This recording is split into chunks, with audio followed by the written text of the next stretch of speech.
This is Indy Propaganda and Valerie Green. I'm Joy Mills. And we are here today with social studies teacher / improv comic / house DJ, Joseph Denney in the house. Yay. Thank you. What an intro. Thank you for joining us, Joseph. I have been wanting to talk to you anyway about all of this, so why not record it and put our faces on it? As all of those things, but mainly a teacher. I've not actually spoken directly to a friend that's a teacher. I have a few of them. Okay. But you are a social studies teacher at Riverside, and yeah, we want to know what the heck's going on. You guys have been a little bit affected by all of this. So what's kind of your state of affairs right now? Well, right now we're currently in eLearning. So we have block schedules. So like kids have A days and B days. They still have A day classes, B day classes, except they have to log in now to our like individual teacher web pages, and they still have assignments.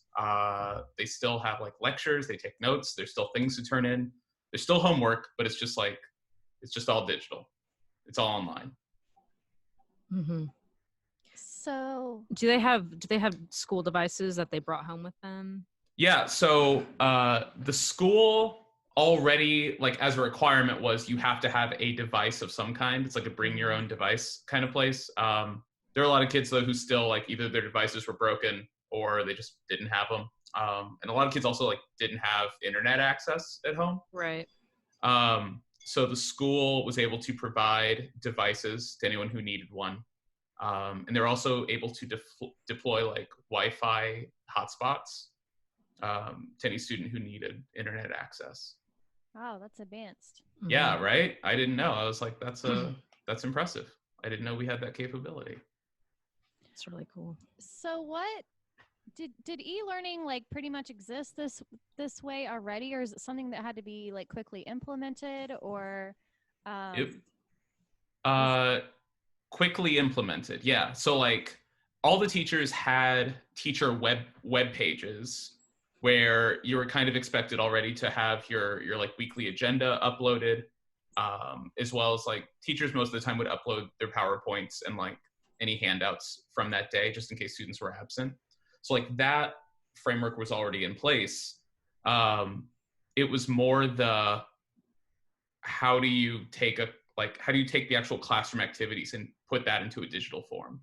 And so the school, we found out Thursday 2 weeks ago that Thursday was going to be our last day. And then that Friday school was canceled and they just held like a teacher work day where they kind of ran us through like, here are some different options for you to use in your e-learning classroom. So like Google Forms, there's like a website called Edpuzzle where you like put in videos and then like have the video stop every 2 minutes or whatever to like have like comprehension questions for students to answer. So like they kind of showed us the tools, but it's pretty much just been like individual teacher designed lessons. Mm-hmm. I know a lot of my teacher friends are getting ideas too from like Facebook groups and things like that. Are you doing any collaborative things like that, or? So I am a part of a few different history teacher groups on Facebook, as well as one that's specifically for e-learning. I don't follow them closely, but like I figure if they're in my network, like if they're in my universe, like I'll probably catch an idea here and there. Mm-hmm. But like for the most part, like my lessons have been me recording a lecture, like with a PowerPoint and everything, and then some kind of like I can still provide documents, like I can still give them PDFs, and then they fill out like Google Forms and submit those to me. So it's really not that much different than my actual classroom. I'd say the biggest difference is that like, so like I teach US history.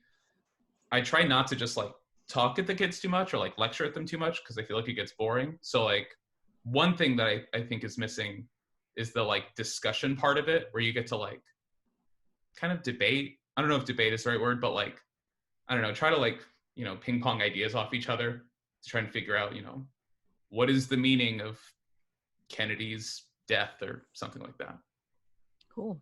Yeah, so it's definitely more like individualized. So like any student who was like, I just want to like do everything on my own, like I think those kids are probably having the best time with it.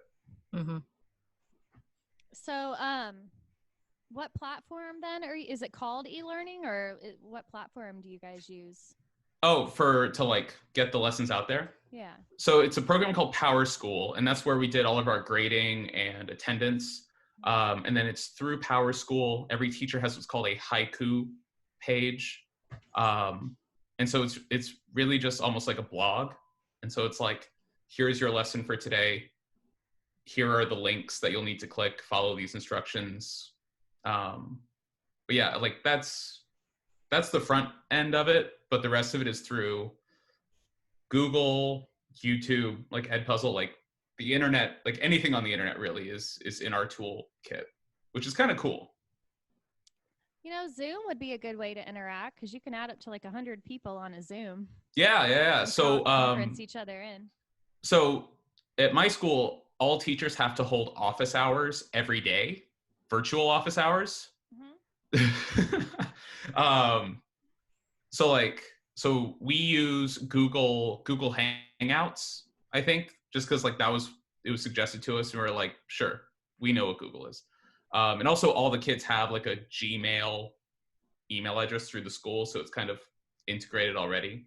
But that's been a really beneficial thing, is having this hour every day where kids can just log in if they want and like video chat with you. And like sometimes it'll be like 10 students in this chat thing.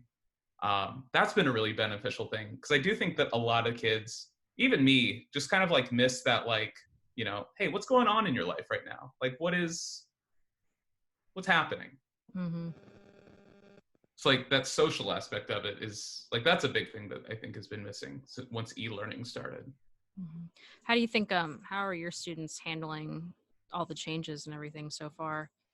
I think mostly good, but I have gotten emails from students who either like needed some extra clarification on instructions, which is fine. There have been a couple emails where like it seemed like kids are just having full-on breakdowns of like, I think not only it was the schoolwork, but it was also just like the quarantine environment of like, I have been stuck inside all day. I am losing my mind. We've definitely gotten emails like that sent out. But I think it's mostly positive. Like everything you do, everything you plan, you kind of have to like view it from a student's perspective and just be like, is this easy to understand? Like, would I know exactly what to do next? So is there any sort of like talk of like any support in place for students, or maybe like guidance counselors that are online, or people that they can talk to kind of walk them through their feelings and the scariness of all of this? Yeah. So our resource teachers, as well as our guidance counselors, are also working at this time. Like they are still very much like in contact with students, walking them through like assignments, even doing like check-ins with them just to see how things are going. I know our administrative staff or like our assistant principals, like they've been doing home visits as well. So like every day during the weekdays, students have to like click this link for attendance. And so if they click this link, that's how we know that they were there. And also when they complete their assignments, that's how we know where they're there. But like if a student hasn't logged in for a day or two, then I know that the administration's been doing home visits just to be like, hey, is everything okay? Do you have internet? Like, we just noticed you haven't been turning anything in or logging on. What's up? Interesting. Mm-hmm.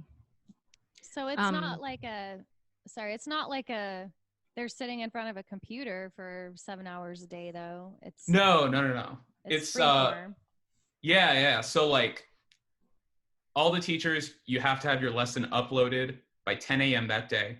And then we also have like strict instructions from the administration that your lesson cannot take more than 45 minutes to complete. Because that was one of the early complaints from students, was that like, I feel like I have more work than when I was in school. I feel like we're doing way more. So really, like, at the most, it should be taking like 3 hours of work. And a lot of it not even has to be in front of a computer. It's just like 3 hours total of work. So yeah, it's not just like sitting in front of a computer. Like, it's not like an office job where you're sitting in front of a computer for like 9 hours a day. Plenty of time for that later on. Yeah, they'll get to that stage eventually. So have you talked with any of your coworkers and teachers about how they're handling this? Are they overwhelmed with the lesson planning for e-learning? I haven't. So I don't think my coworkers have really run into a lot of problems when it comes to the e-learning thing. My school's, like, their hiring is really good in terms of like hiring people who know what they're doing, who like are at the very least like fast learners. So so I haven't seen or heard any trouble with it. Like, I know the other AP teacher that I teach with, she started an Instagram account specifically just like keep in contact with students, just because kids are going to be on Instagram anyway. So she's like, why not go to where they are? And so that's been really helpful. But I wouldn't say the workload has either increased or decreased for teachers. Like, I think it's still roughly the same. Yeah, I think it's just different. So can you talk a little bit about your school? Riverside High School, it is a charter school. I don't know if everyone knows exactly what that means. So I was wanting you to kind of just talk about what your high school is like, where it's at, okay, how it works. Yeah, so I am also not super well versed in what a charter school is or how it is different than other schools. But my understanding is that they kind of get to set their own rules to a certain extent in terms of like how the education itself happens. I know that the school has their charter, like they operate under an agreement from the mayor's office, and they're kept under a pretty close eye from the Indianapolis mayor's office. So like there's still like just as much, if not more, accountability there. And I used to teach at an IPS school. That was my first year teaching was at an IPS school. And so the one I'm at now is different because their philosophy is they come at it from a classical education. And so they're focused on kind of like these core Greek principles of logic, grammar, rhetoric. Like, you should be able to read and argue and discuss, and like kind of that's where the real learning comes from. That's cool. And so it's really heavy on reading. Latin is a required course for all students to take. What? For multiple years, right? Wow. I did not take Latin. I didn't know that was still happening. I didn't either. And like, I'll see kids with Latin homework and I'm like, I have no idea what this is. I don't even know, like the instructions will also be in Latin. I'm like, this makes no sense to me. Wow. But like, I guess I took etymology in high school though, like the origin of words. And it seems like that is where it's really like, that's kind of what it's similar to, is like understanding the origin of English and helping you with language skills. But like, one of their big things is they want you to be able to understand content. They don't really care so much about like the points themselves. Like, they don't want kids to just like try to turn in assignments just to get points. So the way they do that is all of your classwork is only worth 30% of your final grade. Your 70% of your grade is based on quizzes and tests. And they also don't accept late work. So like, they have really high standards. If a kid has an A at this school, then it's not because they just like turn in a bunch of like 30 late assignments at the last minute, like 30 late homework assignments. Like, an A is like actually indicates like, yeah, this kid actually understands everything in this course. They also don't have Fs and Ds. It's just no grade. So you can either have an A, B, C, or you just don't get a grade at all and you don't get credit. Wow. Because they figure if a kid has a D in a class, how much do they actually understand? Probably not a lot. So you said that you teach AP US history? Yeah. So the last I heard, the tests were still happening. They are. Is that the case? And how are you preparing students for that online? Yeah, so they're happening, but they're not happening normally. So normally, like it's on paper and it's like longer, 2 hours, whatever. So now they're changing to where it's going to be something you take at home on your computer, on your phone, on some kind of electronic device, and it's going to be 45 minutes long. And there also are not going to be any multiple choice questions. It's going to be solely like short answer and long answer essay questions. Okay. So that's a big thing, but I don't know. I don't know if it's either good or bad, because there's some kids who struggle with multiple choice questions, and like that just like kind of freezes kids in their path. In terms of like changing the approach. Yeah, I'm good. I'm just. Are you okay? Yeah, I'm good. In terms of like changing the approach to teaching, like still like I think content is the most important thing. Like you just have to like give kids the knowledge in their heads.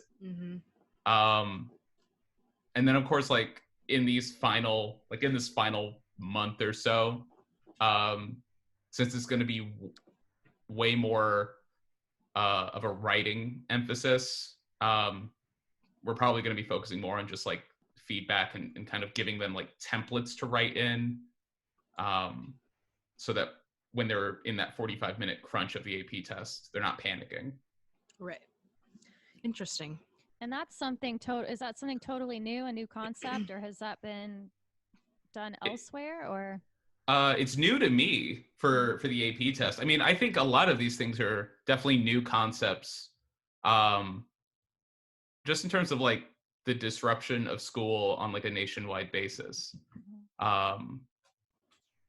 Yeah, it's new to me, but like I don't think it will.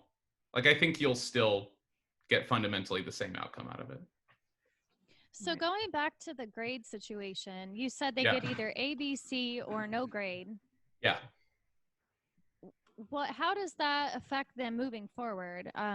Like, do they have to take that class when they're in their next grade? Do they get held back if they don't get a grade? How does that work?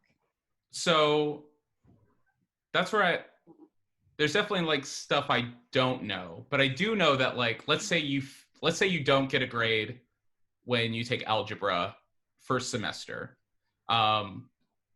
You will then either take algebra, you'll take a different math class, I think your second semester, and then you'll have to take that first semester of algebra again in the summer. So they offer 2 summer sessions that kids will either take a class that they didn't get a grade in, or there are kids who will enroll in summer session on their own, just so they can get credits out of the way. So like a lot of kids they'll take gym during the summer, so that they don't have to take gym during the school year. And also like taking gym in the summer, from what I'm told, is like, it's way less hard. Like you just kind of go out for walks in the city in the summer, and then like that's class, you get a credit. That's what I did in high school. I hated gym, and it was like way gym was a whole thing in high school. Like we did not need a swimming unit. That was unnecessary. I will do that on my own time. The smell of the like chlorine, like natatorium or whatever, I still remember that, and it used to make me gag. Yeah, right. Also, from like a cost perspective, there's no reason a high school needs to keep a pool and like maintain it. Yeah. Unnecessary. I agree. Go ahead, Jay. So I just wanted to ask, how are you doing with all of this? How are you maintaining your mental health and just trekking along? It's different. It's weird. School-wise, it's a little bit easier, I think, because usually I'm of course interested in U.S. history, and there's always like all these different resources that I wish I could show kids in class and like give them access to. So like the last lesson I just did was about Woodstock and the counterculture movement of the 1960s. And so like in my lesson, I was able to be like, all right, guys, I'm going to show you this like 30-second clip, but I'm going to post the full video down below. And so like, that's a really interesting and like exciting part of it, to where like I get to use the internet kind of more fully as a tool. I haven't done it yet, but like knowing that all kids have electronic devices, that they all have internet access. I mean, at this point they should. Like I want to give them a homework assignment where like they have to film like a 30-second commercial and then upload it. Mm-hmm. Like kind of taking advantage of the fact that like they're quarantined and they have this free time. And so it's like, why not like give them an assignment where it's like, be creative and do something that will entertain me while learning at the same time. But like the hard part is definitely like the routine of it. I miss. Like one thing that's been helpful though is these like virtual office hours. So like having kids like log in, like sometimes with my office hours, kids will log in, it'll be like 5 students.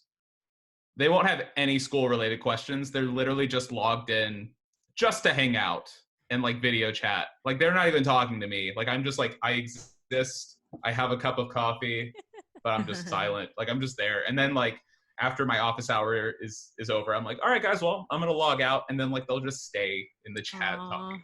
Right. So like, there's definitely the social element that's missing, that I think I miss as well as the kids miss. And like outside of school, like the whole quarantine thing is, boy, I mean, I would classify myself as an introvert, but also like, boy, this is a little bit too much of being indoors and like not going anywhere. Mm-hmm. You're an introvert? Yeah. But okay, so we'll get back to the teaching, but you're also an improv comic. You're hilarious. A performer and a house DJ. Yeah. Are you like the cool teacher that like does the cool things outside of it? Or yeah, I'm just surprised that you classify yourself as an introvert being a performer like that. Yes. I am told that I'm the cool teacher, which is a really dangerous road to walk. Like because you always want to, like, if someone tells you you're the cool teacher, I want to know why. Like, I don't want to be the cool teacher because I like don't have any expectations of kids. And I'm just like, yeah, guys, do whatever. I'm going to give you A's anyway. Like, that's a terrible teacher.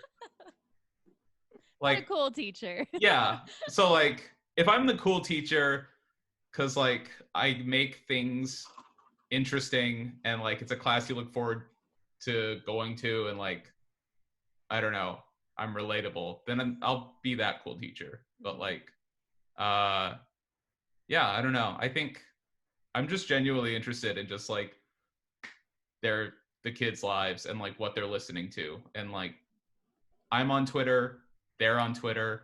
We all speak the same meme language. Yeah.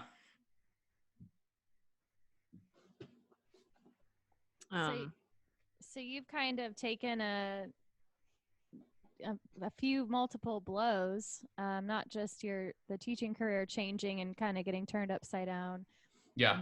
And being in a weird kind of limbo area, but we're going to be talking to a couple other comedians here coming up, and just kind of curious, you know, how kind of your improv comic friends are, you know, how is that affecting kind of your comedy? You've got a couple side hustles, you know, and the more people I've talked to, a lot of my friends do have multiple things they do. Mm-hmm. So they've all kind of been affected. So comedy and your DJ side hustle too, how has that been affected? So I gradually kind of faded out on the improv comedy, just from like a time thing. Like it was just a lot of things to juggle. But like it's forcing at least Indy Prov to get more creative in terms of like how they reach out to their audience. So like one of the things they're doing is like kind of virtual improv jams, and definitely relying a lot more on social media, relying on Instagram to like connect with the audience and let them in on what the group is doing. And I think that all this kind of forced creativity is going to end up paying off in the long run. So like an increased social media presence now, I think is going to result in like, oh, we should just keep doing that. And it'll be like, oh, we should have been doing this the whole time. Kind of like washing hands. Like people should have been washing their hands the whole time. Coronavirus will just be like, oh, these are good habits we've built now. And at least with like, I mean, for performers of anything, like they've all taken a huge hit. But like on that avenue as well, you're seeing some creative things, and also some like really beneficial things. So like the website Bandcamp. Are you familiar with Bandcamp? Mm-hmm. Yes. Okay. So Bandcamp yesterday, they waived all of their revenue shares. So like they didn't take anything from stuff that was given to musicians yesterday. And so like something like $3 million was paid through Bandcamp to musicians and artists and DJs. So yeah, it's taken a hit, but I think there's definitely support out there for people who have taken a hit. Like there's definitely some recognition of like, oh wow, we kind of depend on these people, and there's definitely a loss of revenue and income here. So you had a gig in Chicago coming up, right? Yeah, I was gonna DJ at this art gallery. There's this musician / artist. His name is Picture Plane. He was gonna have like this big art showing, and then my friend was throwing it, and he was like, "You should come DJ." And I was like, "That sounds great." I've never DJed in Chicago, but then that got pushed from the end of March to now April, and I don't think it's gonna happen in April. But yeah, that is in the process of fizzling, if not totally fizzled out. So that's a little disappointing. I was looking forward to that, but it's going to be a fun one. Hopefully they'll push it back again. I'm sure that, they'll push it back. Probably. It'll probably happen in the next couple of years. Yes. I will definitely DJ at some point in the next couple of years. And that's the bright side somehow. Oh, man. Right.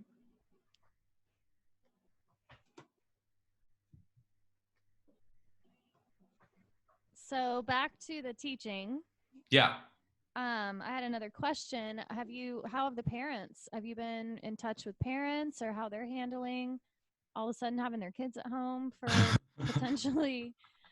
Are the parents holding it together or? I don't know.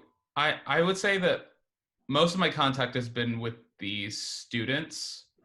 I haven't had any parents write in with like questions or concerns or complaints. So I guess that's a good sign. I just like, the administration has really kind of taken that head on in terms of like doing the home visits and reaching out and making sure that kids have everything they need in order to complete their assignments while this is all going on. All right. So is your school just canceled through May 1st so far, or did they announce the rest of the school year? So my school is on eLearning definitely through May 1st, and then potentially until the end of the year in June. Right. So that still hasn't totally settled in. Mm-hmm. The idea that like I'm not going to go into a classroom for the next month. I don't know. I mean, it's definitely like too much of a good thing. Like waking up and getting that text or that phone call at like 6 a.m. that school's been canceled because it's a snow day. Like that's the best feeling. Mm-hmm. And then now it's like school's been canceled for a month and a half. And it's like, oh no. Mm-hmm. Like it's only been 1 week of e-learning. And it feels like a month has gone by. So I don't know I don't know where my brain will be 3 weeks from now. Like, I'm pretty sure in my lectures, it will be very obvious that I've gone off the rails. And like, like even now, like even when I was doing my lecture on the 60s counterculture and I was talking about like the new leftist movements and like anarchist groups, like I definitely felt like Dr. Emmett Brown in Back to the Future. Like I felt very kooky, and I was like, we got to fight the power. We got to fight the system, kids. The government's not going to take care of us anymore. So true. So it's going to be that, but more on a larger scale. You'll be like, all right, what today's history? What right about the first day of the closures of the COVID-19 pandemic? They're like, that was like 4 days ago. Like that just happened. We got to talk about now, kids. We got to talk about the now. Today we're going to talk about how to forage for vegetables, how to build a shelter. This is a survival class now. Forget the AP exam. How to build a generator and I cannot imagine being a kid in this climate right now. I cannot even imagine what their brains are thinking, you know? I mean, I grew up in like a 9/11 like kind of climate. Also when kind of there was the beginning of a lot of school violence that was happening. But something like this is just off the charts. No one, I think, that's alive has really experienced this. Yeah. It's definitely like, I think especially probably for kids now, but especially for someone who's like a millennial, I guess, is that like this era of time has constantly been marked by just like very weird instances of like violence or disasters. So like 9/11, Hurricane Katrina, the whole thing with school violence, like constant Trump war presidency. And recessions. And then like now this virus. And so it's like, I wonder if not only like people now, but also like the students don't really take it as seriously because like this is almost our new normal of like, everything is going terribly. But like that's kind of how it's supposed to be, right? Shouldn't everything just always be bad? It's desensitized, I guess. It's one thing after another all the time. Yeah.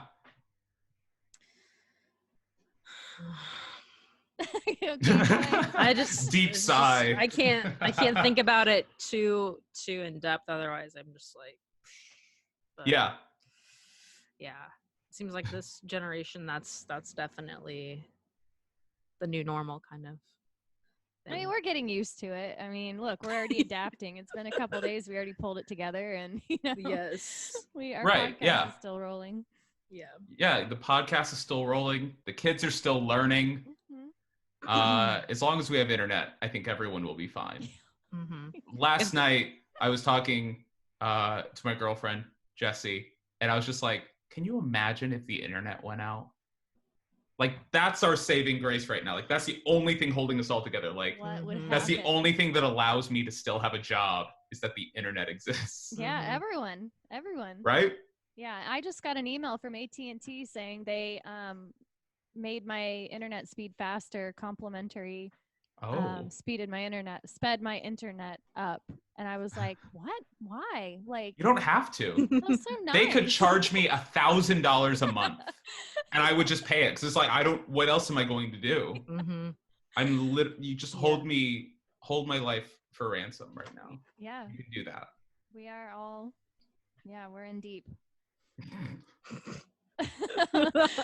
Another thing I want to ask on a serious note that is just really concerning to me is there are a lot of underprivileged kids out there. I don't know like what your kind of makeup is in your school, but one thing that was really worrisome was if underprivileged kids were going to be eating, because with IPS they feed breakfast and lunch to all students every day for free. So that was one thing. I was curious about kind of your school and if that's going to be a huge issue and how that's being addressed. So our school offers, when school was in session, we offered breakfast, we offered lunch. But then the last day we were in school, we passed out, like all students had to fill out a survey letting them know that if the school shut down, would they be interested in like a meal service? And whether you were going to go for it or not, you still had to fill it out. So from the beginning, there was no stigma of like, those are the kids who can't afford food. And so my school's been doing a really good job where they've been offering kind of like big meal and food pickups twice a week. I think Mondays and Wednesdays, to where you can come and you can kind of like get those meals that would have been served by the school otherwise. And so, yeah, but I mean, as to the makeup of my school, it's mostly like, it's a Title I school. So it's mostly kids who fall near the poverty line. And that's kind of why the school is where it is in the first place, which is like the Riverside neighborhood, is that the school was there to kind of revitalize the neighborhood and kind of like integrate with the neighborhood as well, to try and like lift the whole community up. And Riverside, is that on the west side? Yeah, it's near like Marion University, like just south of Marion University, near like 30th and some cross street. I don't really know. But yeah, 30th. You already forgot where the school is? I forgot the school. I forgot all the kids' names. I don't even know what I teach. Well, it's been several years since you've been in the classroom. It feels like it. Like at this point, like all history is already outdated. Yeah, this one deserves its own book for sure.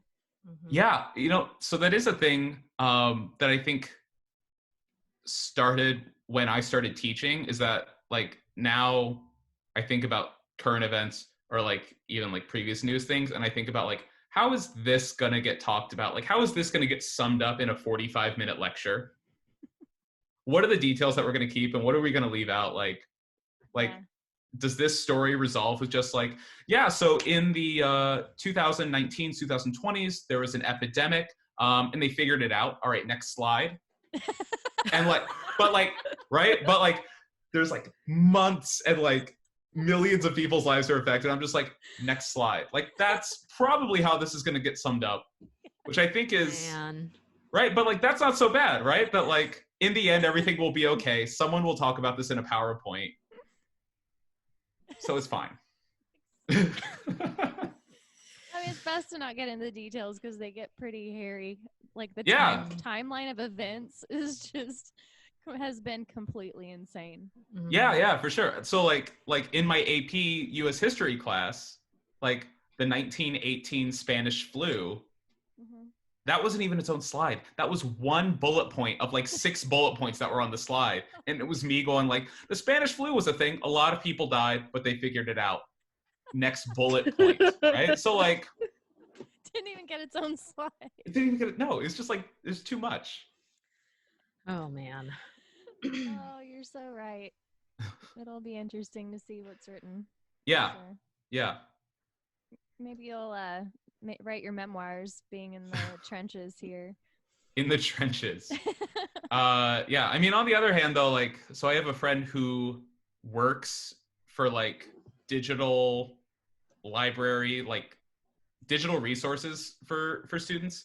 And I know that in like some textbooks, Melania Trump is characterized as a champion for the youth. Like already, like she's in some history books, that's how, like she's cemented her legacy, and that's how she's written about as a champion for youth. Like that's the headline in the section in the textbook. I'm just like, we're already deciding that now. We're just gonna go ahead and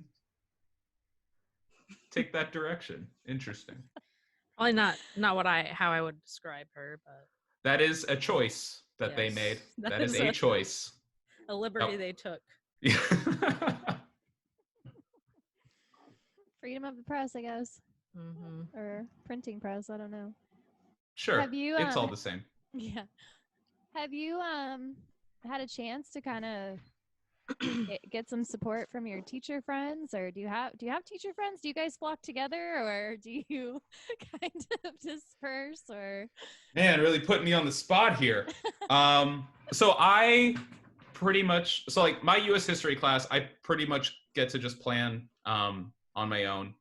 And then for my AP US history class, I take a lot of my direction from So there's Riverside High School, and there's also Heron High School. And these are like sister schools that operate in different neighborhoods, but like same philosophy, same curriculum, same everything else.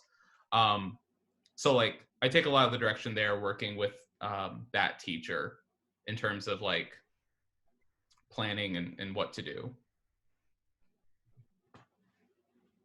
Yeah, I've got a lot of other friends that are teachers that I'm just going to kind of check on and ask how they're handling it, because although we're glad that you guys still have jobs, because we all have a lot of friends that don't.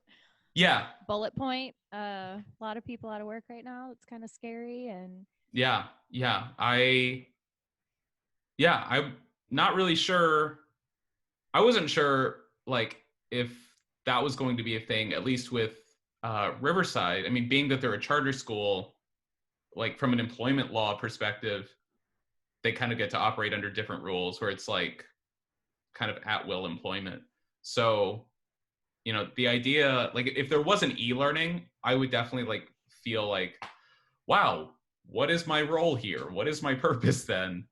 Like the idea of a school closing for more than a month without some kind of e-learning in place, I don't even know what happens to the students at that point. Like, do they have to take that? Do they have to take sophomore year all over again? Yeah. I don't know. How crazy. Yeah. Well, we're lucky to have people like you that are hanging in there and trying to help your kids as much as you can. Even though it's a new, weird routine, but it's good to kind of get some insight into the fact that learning is still occurring. Yeah. And hopefully in a very, they're living through history right now. So just hoping the kids stay engaged and the teachers stay engaged and everyone stays sane and that this passes as soon as possible. Yeah, for sure. And that your DJ gig gets rebooked, because I would love to see it. Yeah, I mean, in the meantime, you know, I'm at home. I've got all the time in the world to make music, so yeah, it all balances out. Well, that's what we've been hearing from all of our musician friends, so we're really happy to hear that. Hopefully everyone's going to use their time wisely and creatively, and maybe there will be a whole, renaissance, like Mike said. After all this, we'll have albums and we'll all be really good at our instruments. And there's going to be 1,000 albums all called like COVID-19. And they're all going to have the same artwork of like the close-up microscope of the germ. Yes. Like, but yes, there will definitely be a flood of like creative output. Yeah, there'll be like top 10 lists, best pandemic albums. Best pandemic album. Yeah. If we like 6 months from now, we are going to be reading artist like interviews, and I bet all of those interviews are going to ask the same question of like, so how did the Corona quarantine, how did that affect the making of this album? Yeah. And, like every musician's going to have to answer that same question. They'll be like, yeah, you know, it definitely played a role. Think about society. Those people that went out to a cabin and recorded their album, like in the middle of that, nobody's going to give a care anymore about that. Like, yeah, we all did that. Okay. Yeah, dude, that's what April was. Yeah, Bonnie Bay. Who cares? Like, we all did that. Man. His name is. Cabin rentals are just going to go through the roof. Now is a great time to invest in secluded cabins. Absolutely. I don't know what stock that is, but that's the stock right now. I'm calling it to all your viewers out there. Oh, insider tips. Financial advice. Don't take it from me. You will go bankrupt. Oh, man. All right, Joseph. Well, thank you so much for talking with us. It's been... Thanks for having me. Yeah, really eye-opening. Thank you, Valerie. Thank you, Joy. Interesting things to know. We're actually going to be talking to one of my good friends, who's your girlfriend, Jessie Davis. This is true. She is in the restaurant business. Actually, a restaurant that hopefully can give some hope to people out there. They're doing really well with their delivery service with Greeks. So I was really happy to hear that, but we're going to talk to her a little bit later and post that this week too, and have kind of like some good news out there and a positive message. But you guys are an amazing couple. You're both hilarious and doing awesome things, and really appreciate you talking to us today. Absolutely. Anytime. Yeah, we'll check in and keep in touch. All right. Yeah, talk to me in 3 weeks when I've lost my mind.